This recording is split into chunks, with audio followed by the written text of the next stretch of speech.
The Bears find ways to lose, and their sad sack schleprock head coach with the rain cloud over his head, seems to be the reason for it. You said all they had to do was Flus-proof themselves. And when I said it, let's go 75% serious, 25% joking, but it was real because we had seen so much evidence of Matt Eberflus decisions affecting how games came to an end. And once again, you can point directly at the end of game. Again, here's what you need to understand about this. It was almost fortunate that they were down by the 11 points because being down by 11 points means that the offense gets to go to work. The special teams has to make a play, and the offense gets to go back to work with the special teams finish. There's no way if this was a back-and-forth game based on what I saw and then the amount of yardage that was given up to the Minnesota Vikings, that if this had been a back-and-forth affair, that the Vikings wouldn't have found a way to win the game at the end of regulation. Here's what I had circled, and it was the middle of the third quarter where the Bears were facing, they were short on a 3rd and 9. This was after Caleb Williams had found DJ Moore. They started at their own 30. Williams finds DJ Moore for 37 yards. Yes. They're short on the 3rd and 9. They get a 5-yard gain.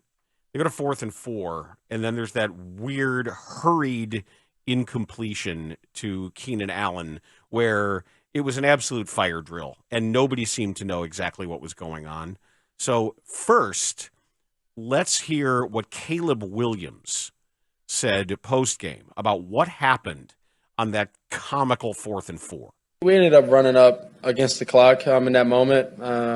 In those moments, you don't really want to run up against the clock just because you want to get set and have your play and be able to see what's going on. And, I think the confusion of, because Cairo and them ran on the field and all of that. So I think the confusion had the play and, come in a little bit later. And, we got to the huddle and trying to scramble. And I ended up mishearing what TV said. And, from there it went downhill and had an incomplete pass on a play that we didn't, and I didn't, necessarily want to run, and we didn't. TB and the other coaches that we didn't call, and from there you gotta just, you obviously aren't going to try and use another timeout because the game's going to be close at the end of the game because we already used one. So you got to get up there if you have to really fast, make a few checks, and get the ball snapped. And it still is a matchup league, and so go to your best matchup guys. And right then and there, I went to Keenan, and we just missed.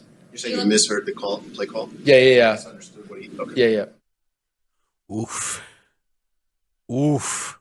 So in him just being honest about what happened, there's a window into sideline chaos at home. You're not in some dome with everybody screaming at you like you will be Thursday. And it also seemed coincidentally like the crowd's reaction when Santos and Scott Daly start running out there, and the crowd's like, "Oh, come on!" And then you see Eberflus. It almost appeared as if the crowd had influenced the game, intimidated him into doing that, but it wasn't the case, according to them. That's not what happened. So here's how Eberflus decided what happened, or described it. Third quarter, 4th and 4. Can you explain the confusion that existed in that sequence with the kicking team coming on? And then... Yeah. We felt good about going for it there. We really did, and that was a green light for us. And I got to do a better job communicating to the field goal team.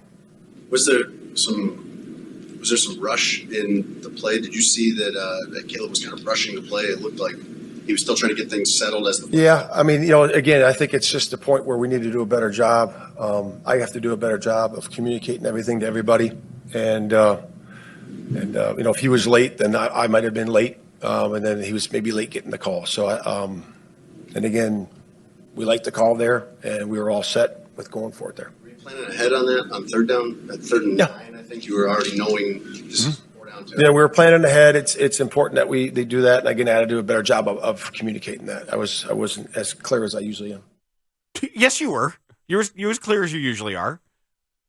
Meaning not clear enough. Right. I mean, no one had any idea what anybody was supposed to do. No, hearing the explanations, Dan, it's baffling. Come on. It's also, though, not even because while it is baffling, it's not even surprising at this point. No. Because this better feels not more be. like standard operating procedure than anything else. And when I say that, I'm not saying that to say that Matt Eberflus doesn't do things well. Maybe they ran the play. Okay, here's what we're going to do. Cairo, run out and then run back, and let's make sure the quarterback is running a play that he doesn't understand and doesn't want to run. Go. And they almost still converted it. The throw itself was a little seemingly rushed and high. Sure it was. And it's it's a rookie quarterback trying to you can't put extra obstacles in Caleb Williams' way. You can't.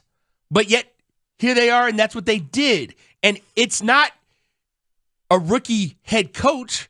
It's a rookie quarterback. This is year 3 for Eberflus. We're 11 games deep into a season.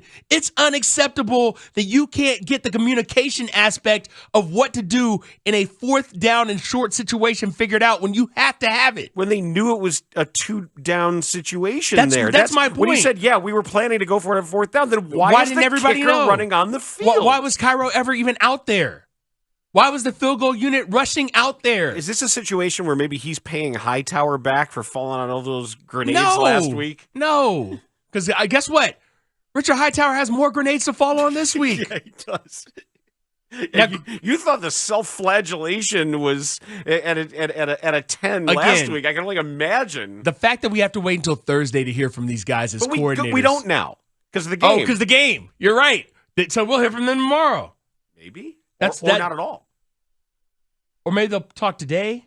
They normally talk on Thursday, which is 3 days before the game, Friday, Saturday, Sunday. So, yeah, today would be the logical day for them to talk. And then one day in the locker room tomorrow. Mm-hmm. I don't think. Listen, all I know is, all I asked was, hey, Bears, your performance has to be so good that Matt Eberflus can't find ways to screw it up. Hold Guess my what? beer. He screwed it up. And he's not the only reason they lost. Players didn't make plays on the field as well, specifically on defense, but he did them no favors. I can point to nothing with a tangible effort. Reach out and touch something that Matt Eberflus did to help them win the football game, considering how his once vaunted defense played. It is no longer vaunted, by the way. Coordinators will talk tomorrow. Okay, coordinators tomorrow? Yep. Well, there you go. Yep. There you have it. So we'll hear it tomorrow. Found that out from an expert source that they will talk tomorrow. Turning the page will be difficult. Yeah, but it's all the same. The pages are all the It's same. not all the same. All work and no play makes Jack a dull boy. There is. You try to make sense of it, but I guess I'm past that now. That we have so tipped into absurdity. Wait. What are you past when you say you're past what? Like, fire the coach. Fine, fire him or don't fire him. I don't care. It doesn't. Just whatever you do. Don't mess up Caleb Williams. Don't mess up Caleb Williams. And I don't think it makes a big difference whether it's Goofus or whether it's Eric Washington or whoever is doing stuff. Just let Thomas Brown stay in the booth. Let him keep doing what they're doing. Just take care of Caleb. Everything you should do. Just take care of Caleb. If you want to let Powdered Toast Man finish out the year and then go on to whatever he does with his life, that's fine. It doesn't matter anymore. I guess I've reached a point of complete nihilism with some of this. It's too bad. But there's no, I don't know. So if they fire him today, what would happen? Nothing. Well, if they fire him, it depends on who's in charge. Because if they fire him today and put Thomas Brown in charge, bad things happen. Because that's less attention being paid to Caleb Williams in the playbook and everything else. Yeah, we'll talk about that later, too, Yeah. because I think that's important to note about another thing you probably should keep where it is. It's amazing that I know 47 passing attempts is not ideal, but you get behind, you have to throw the football. But it's amazing. DJ Moore, you start finding him for the second straight week. He gets targeted 7 times. And for the second straight week, he catches 7 balls, and he does things with the football. Maybe get the ball in that guy's hands who you paid all that money to more often. I still can't get my head around why they played such soft defense late. Because the head coach didn't do a good enough job. But how can he? That's all he does well, supposedly. What was that last word you said? Supposedly. Yeah, supposedly carrying a lot of weight in that sentence. Yeah, it's doing a lot of work. The idea that he can game plan a defense, like you're right there. Like, okay, well, let's play our guys 15 yards deep and allow them these easy underneath throws to keep picking up first downs. It was as if he didn't know that a field goal was going to end the game. And then they bring in the backup quarterback. And like, oh, God, with this poor guy, he looks like a deer in headlights. Did he, though? Or as Joe Carter once said, a deer with headlights. And he shined the light on a first down, didn't he? He did. And they run a play, and it's a simple cross. Well, again, because they just played soft instead of doing what you maybe should do when a backup quarterback. I understand it was 3rd and 12 or whatever. Apply but the pressure. Backup quarterback, blitz him. His eyes will drop. He'll fall down. Yes. Blitz him, and then in that case, maybe play a little soft and just run up and wrap up when he has to throw a quick dump off pass. Bottom line is this, Dan. The Bears defense, as you mentioned with the statistics since the Hail Mary, the Bears defense is quite pedestrian. But it's bad.